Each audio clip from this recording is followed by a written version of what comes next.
He didn't say a word. He didn't raise his voice, didn't clench his jaw, didn't even look at his men.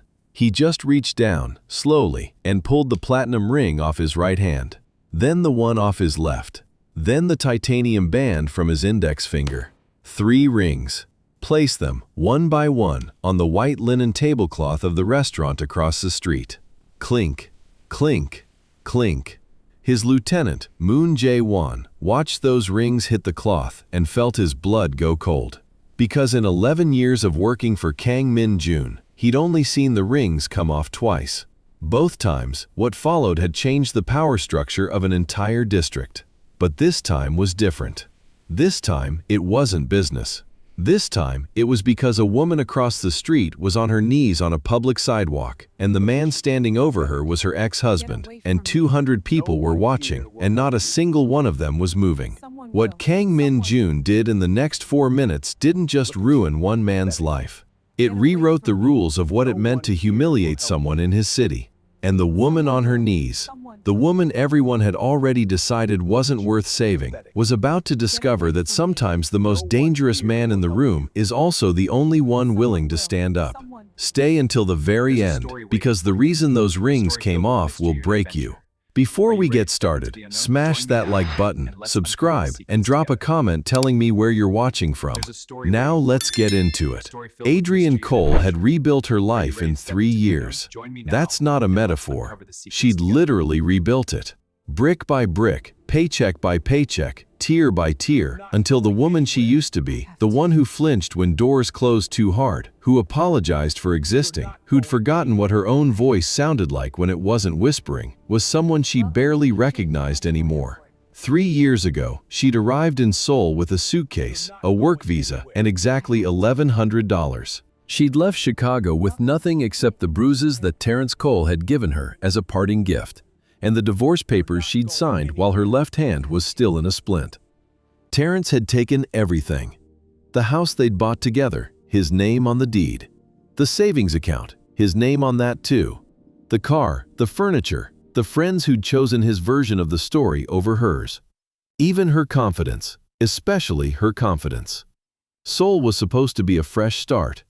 A teaching position at a private English academy in Mapo-gu. Small salary, small apartment, small life. Invisible, safe. Far enough from Chicago that she could sleep without checking the locks 3 times. And for 3 years, it had worked. Adrienne taught English to Korean business professionals.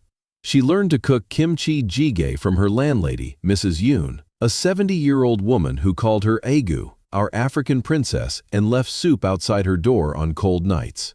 She joined a church choir in Itaewon, where her voice, a deep alto that could crack hearts at 20 paces, made the congregation weep every Sunday. She was healing, slowly, imperfectly, but healing. She'd even started running. Every morning at 6, 3 miles along the Han River, watching Seoul wake up in shades of rose and gold. The running wasn't about fitness, it was about reclaiming her body. About teaching her legs that they could carry her forward, not just away. On this particular Saturday morning in late October, Adrienne was doing something she hadn't done in 3 years. Shopping. Not grocery shopping, actual shopping. For herself.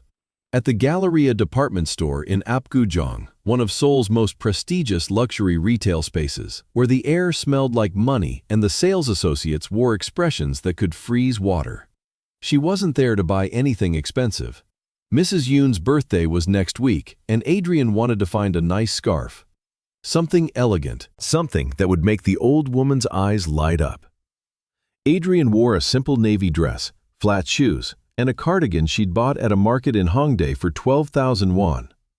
She carried no designer bag, wore no jewelry except a thin gold chain her grandmother had given her before she passed.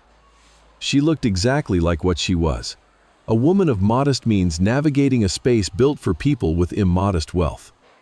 And in the Galleria, that made her visible in all the wrong ways. The sales associate on the 3rd floor gave her that look, the one Adrienne had learned to recognize in Seoul, in Chicago, in every city she'd ever lived in. The quick scan, top to bottom, calculating net worth from fabric and footwear. The micro-expression of dismissal. The performative busyness that meant, "You're not worth my commission." Adrian ignored it. She'd learned to ignore a lot of things. She was examining a silk scarf, beautiful, hand-painted, priced at 120,000 won, which was exactly her budget, when she heard a voice that stopped her heart. Adrian? Adrian Cole? She knew that voice, knew it in her bones, in her scars, in the place behind her ribs where fear lived. She turned around. Terrence. He looked different. Better, actually, which was its own kind of cruelty. Expensive suit, Italian shoes, a watch that caught the light like a weapon. He'd gained weight, the confident kind, the kind that comes from eating well and sleeping peacefully while someone else does the opposite. He wasn't alone. A woman stood beside him, Korean, beautiful, dressed in the kind of effortless luxury that comes from never having to worry about price tags.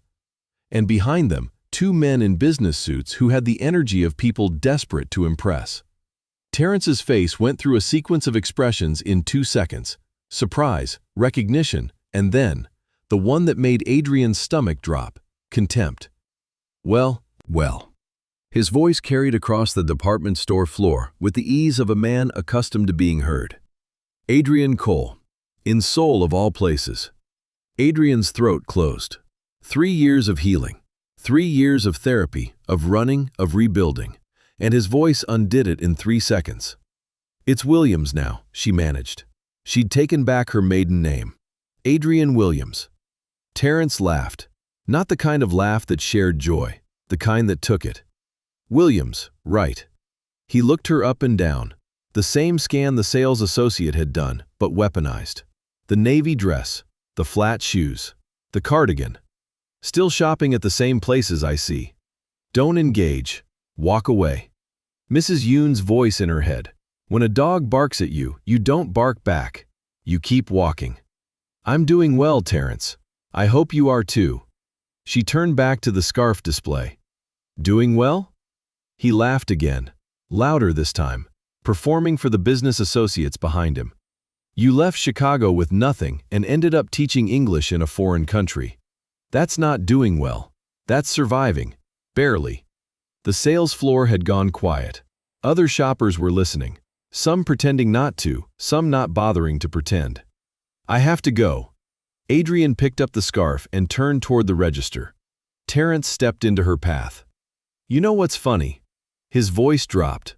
Not softer, more dangerous. The register she remembered. The one that came before the worst nights.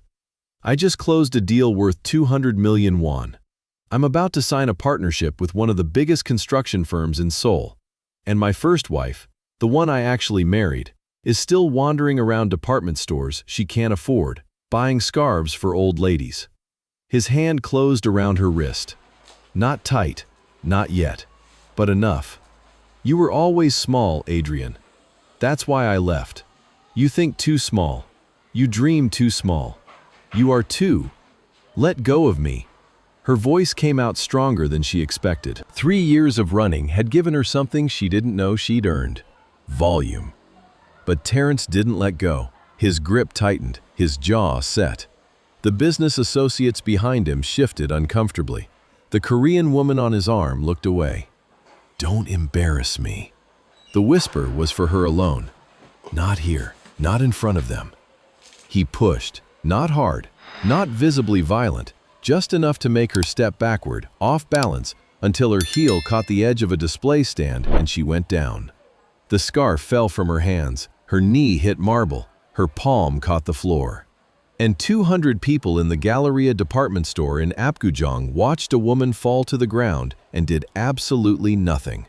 Not one person moved, not one voice rose, not one hand reached out. Except one. Across the street, on the second floor of a restaurant called Jeonmeng, Kang Min-jun had been finishing a late breakfast. The restaurant's windows faced the Galleria's main entrance. The glass was floor to ceiling, offering a panoramic view of the street below. Min-jun always sat facing windows, always facing exits. Habits formed in a life where turning your back was a decision you only made once. He was reviewing contracts with Jae-won when movement on the street caught his eye. Not the movement itself, People moved on Apgujeong sidewalks constantly. It was the quality of the movement, the specific geometry of a man standing over a woman, the angle of dominance that Min Jun recognized because he'd studied power dynamics his entire life from both sides of the equation. He set down his coffee. Jae-won noticed the shift immediately. When Min Jun stopped moving, the air around him changed. It became heavier, denser, charged with something that Jae-won had learned to read like weather. Boss? Min Jun watched through the window, watched the man's hand close around the woman's wrist, watched her step backward, watched her fall, watched 200 people watch it happen and do nothing. He placed both palms flat on the table, a gesture Jae-won had seen exactly twice in 11 years. Then he reached down and pulled the platinum ring off his right hand, set it on the tablecloth. Clink.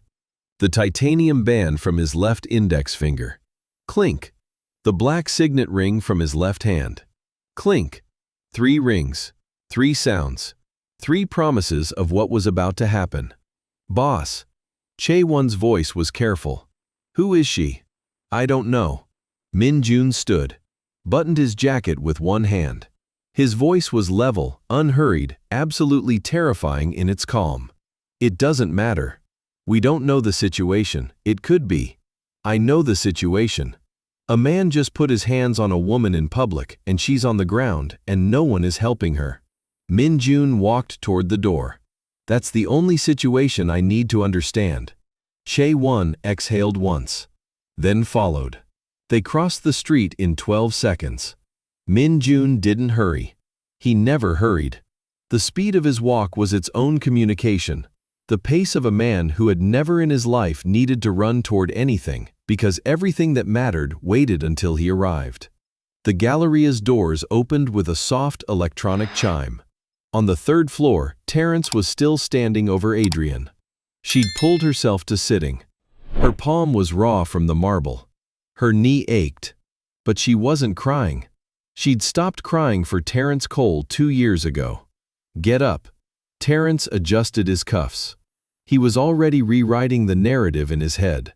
She tripped. She fell. I was trying to help her. You're making a scene. She's not making a scene. The voice came from behind Terence. Low. Measured. Accented in a way that suggested Korean was his first language and English was a weapon he'd learned to wield with surgical precision. Terence turned. Kang Min Jun stood 6 feet away. Hands at his sides. No rings. Jacket buttoned. Behind him, Jae-won and 2 additional men who had materialized from the restaurant, with the silent efficiency of people who practiced this kind of arrival. Min Jun wasn't looking at Terence. He was looking past him, at Adrian, at the woman on the marble floor whose navy dress was smudged and whose palm was bleeding, and whose eyes held the particular expression of someone who had expected to be alone in this moment, and suddenly, impossibly, wasn't. Are you all right? Min Jun asked her. Not Terence, her. Adrian blinked. Yes, I fell. You didn't fall. Min Jun's eyes shifted to Terence for the first time. You were pushed. The temperature on the 3rd floor of the Galleria department store dropped 10 degrees. Terence straightened, the way men do when they're trying to decide if they should fight or perform. This isn't your business. She's my ex-wife. We were having a private conversation. There's nothing private about what you just did. Min Jun took 1 step forward. Just 1. The space between them shrank by exactly 3 feet. 200 people saw it. 12 cameras recorded it. And I watched it through a window from across the street. I don't know who you think you are, but my name is Kang Min Jun. He said it the way people say things that don't need context. The way you say fire or gravity. The business associates behind Terence exchanged a glance. One of them went pale. The other took a step backward. Terence didn't recognize the name, but the men behind him did. And their reaction, the sudden stillness, the avoidance of eye contact, the visible recalculation of every decision they'd made that morning, told the story of what that name meant in Seoul. Min Jun extended his hand. Not to Terence, to Adrian. She looked at the hand. Large, ringless, steady. The hand of a stranger who had crossed a street and entered a building and changed the geometry of her entire day in 60 seconds. She took it. He helped her to her feet with a gentleness that contrasted so sharply with everything that had just happened that several bystanders actually looked away ashamed. "Your hand is cut." He noticed the raw skin on her palm. Jaewon. Jaewon was already producing a first aid kit from somewhere, because in 11 years, he'd learned that Minjun's needs were both unpredictable and non-negotiable. While Jaewon cleaned and bandaged Adrian's palm with quiet professionalism, Minjun turned back to Terrence. He didn't raise his voice. He never raised his voice. The quieter he spoke, the harder people listened. This was the first rule of Kang Minjun. "You mentioned a construction deal," Minjun said conversationally. 200 million won. Which firm? Terrence's mouth opened. Closed. Opened. "I don't see how that's—" Daewon Construction. One of the business associates spoke up. His voice cracked on the second syllable. "We're in negotiations with Mr. Cole for a joint venture." "No, you're not." Minjun said it without emphasis, a fact. "Daewon has been in discussions with my organization for their next 3 fiscal quarters. Any partnership they enter will require my approval, and I don't approve of partners who put their hands on women in department stores." The silence that followed was the kind that ruins careers. "You can't do that." Terrence's voice had lost its performance quality. It was thin now, real, afraid. "That's interference. That's consequence." Minjun stepped close enough that Terrence had to look up. Close enough that the difference in their composure was measured in millimeters. "You walked into a public space and humiliated a woman who had done nothing to you except exist. You grabbed her, you pushed her, you stood over her while she was on the ground, and you did all of this in front of witnesses, in a city where I have the ability to make your name mean something very different than it means today." Minjun's voice dropped to a register that only Terrence could hear. "So here is what happens now. You're going to walk out of this building, you're going to get on the next flight out of Seoul, and you're going to spend the rest of your life knowing that the only reason you're able to walk out at all is because she's watching, and I don't want her to see what I'm capable of when I'm not being polite."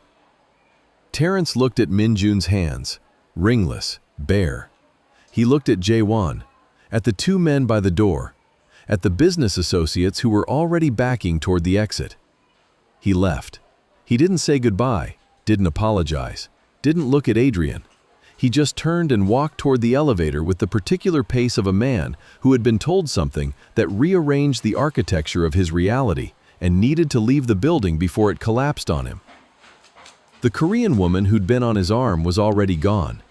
She disappeared into the crowd 3 minutes ago, the kind of disappearance that suggested she'd been looking for an exit for much longer than today. The business associates followed Terrence. Neither spoke. Neither looked back. When the elevator doors closed, the 3rd floor of the Galleria exhaled. Adrian sat on a bench near the window. Her palm was bandaged. Her knee had stopped hurting. But something else was happening inside her. A shifting of foundations. A rearrangement of everything she'd accepted as fixed. For 3 years, she'd believed she was invisible. That invisibility was the price of safety. That the world was divided into people who hurt you and people who ignored it, and that was all there was. And then a man across the street had watched through a window, taken off his rings, and walked into a building to lift her off the floor. Minjun sat beside her on the bench. Not close, just present. The way you sit near someone who needs space but shouldn't be alone. "I should go," Adrian said. "I have classes to prepare. You should go to the hospital. It's just a scrape. Your knee is swelling, and you're in shock. You don't feel it yet, but you will in about 20 minutes. He was right. She could feel the trembling starting in her hands. The delayed adrenaline response that she recognized from years of experience with moments like this. "How do you know that?" "I've seen people in shock before." His voice was matter-of-fact, no performance in it. Minjun's car, a black sedan that appeared at the curb as if summoned by gravity, took them to a private clinic in Cheongdam-dong. Adrian sat in the back seat and stared out the window, processing the fact that she was in a stranger's car, in a stranger's world, and somehow felt safer than she had in years. At the clinic, a doctor examined her knee, deep bruising, no fracture, rebandaged her palm, and gave her something for the pain that was finally arriving in waves. Min-jun waited in the lobby, reading the newspaper, as though he had nowhere else to be, as though the most powerful man in the room had decided that the most important use of his Saturday afternoon was sitting in a hospital waiting area for a woman he'd met 45 minutes ago. When Adrian came out, she found him still there, the newspaper folded, his expression patient. "Thank you," she said, "for everything. You don't have to." "I know I don't have to," he stood. "I want to." Something in his face shifted. Not softer, exactly, more open. A window cracking in a wall that had been sealed for a long time. "Can I ask you something?" Adrian said. "Yes." "Why?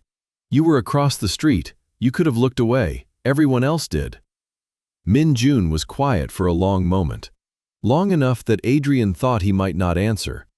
Then, "When I was 14, my mother worked at a restaurant in Busan. She was a waitress. She worked 12 hours a day to keep me in school. One evening, a customer decided she'd been too slow with his order. He grabbed her arm, twisted it. She dropped a tray of dishes.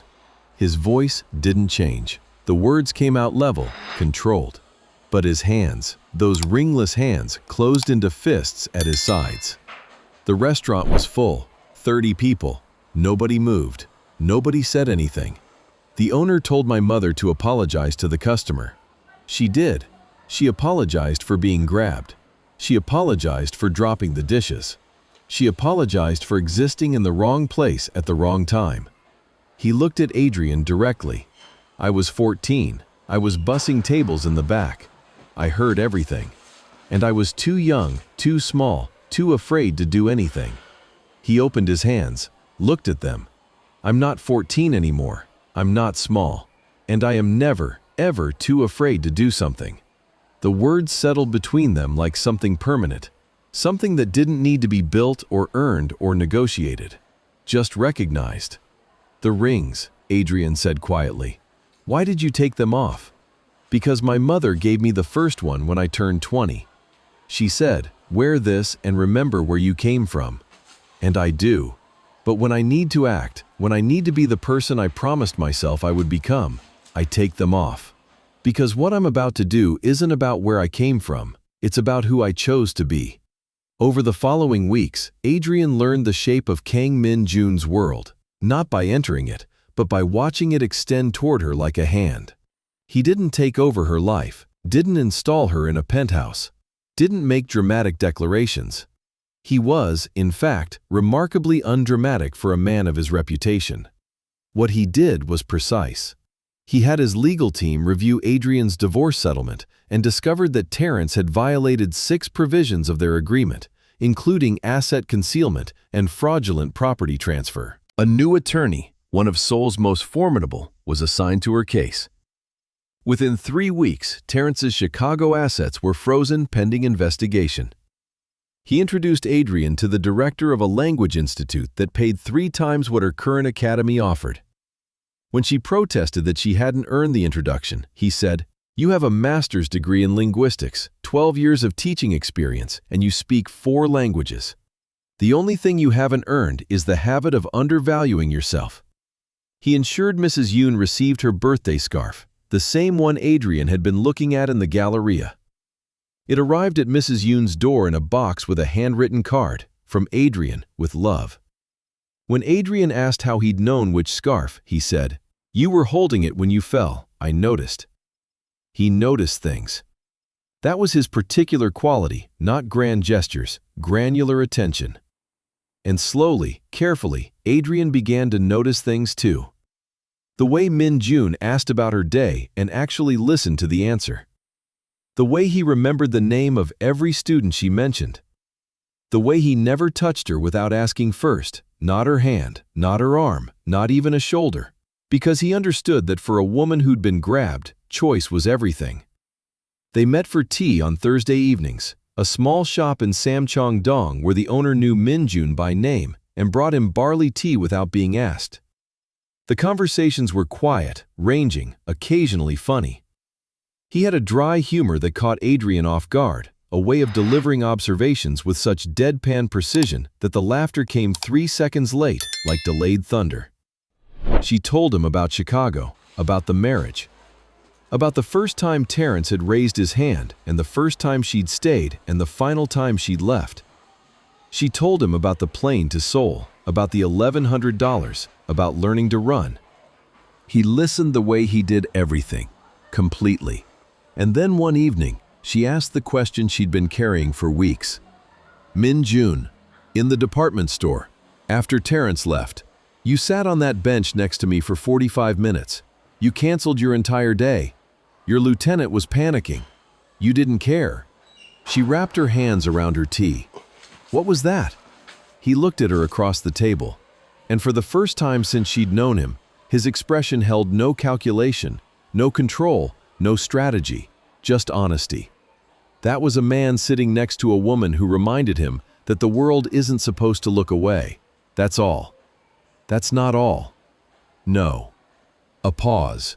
The longest pause he'd ever allowed between them. It's not. The tea shop was quiet. The owner was reading a book behind the counter. Outside, Seoul hummed with the energy of 10 million people living 10 million lives. I have spent 20 years building something that most people would call an empire, Min-Jun said. And for most of those 20 years, I've told myself it was about power, control, legacy. He looked at his hands, still ringless. He'd stopped wearing them after that day. But it wasn't. It was about that restaurant in Busan. It was about my mother on her knees, apologizing. It was about the 30 people who watched and did nothing. His eyes found hers. Everything I've built, every decision I've made, every dollar I've earned, and every person who fears my name, it was all so that the next time I saw someone on the floor, I would never, ever be too small to help them stand up. Adrian set down her tea. You're not small, she said. Neither are you. They sat in the silence that follows something that can't be unsaid. Not because it was uncomfortable, because it was true. 6 months later, Adrian Williams stood at the front of a classroom at Seoul National University's Department of Linguistics, delivering a guest lecture on code switching in multilingual environments. The audience was 200 students, a dozen faculty members, and one man in the back row who had arrived late, sat quietly, and listened to every word with the focused attention of someone who understood that the most powerful thing in any room is a voice that refuses to be silenced. After the lecture, he waited until the students had filed out. Then he walked to the podium, hands in his pockets, and said, "You didn't tell me you were brilliant. You didn't ask." He smiled. The rare, real one. The one that made the scar on his jaw disappear and his eyes change color. Dark to warm, winter to something like spring. "I'm asking now." Adrian looked at him. This man who had taken off his rings and crossed a street and changed the direction of her entire life because he refused to be a person who looked away. "Then sit down," she said. "I have a lot to tell you." He took off his rings because his mother never got to stand up. She took his hand because she was done being the person on the floor. And 200 people in a department store learned something they'll carry forever. The only thing more dangerous than a man who hurts you is a room full of people who watch and do nothing. If this story wrecked you the way it wrecked me, hit that like button. Subscribe. Turn on notifications, because the next one hits even harder. Drop a comment right now and tell me, which moment got you? Was it the rings coming off? The mother's story in Busan? Or when she said, "You didn't ask"? I read every single one. And your answer tells me what kind of story to bring you next. Share this with someone who needs to hear it tonight. Because somewhere out there, someone is on the floor. And someone else needs to remember that they're not too small to help them stand up. See you in the next one.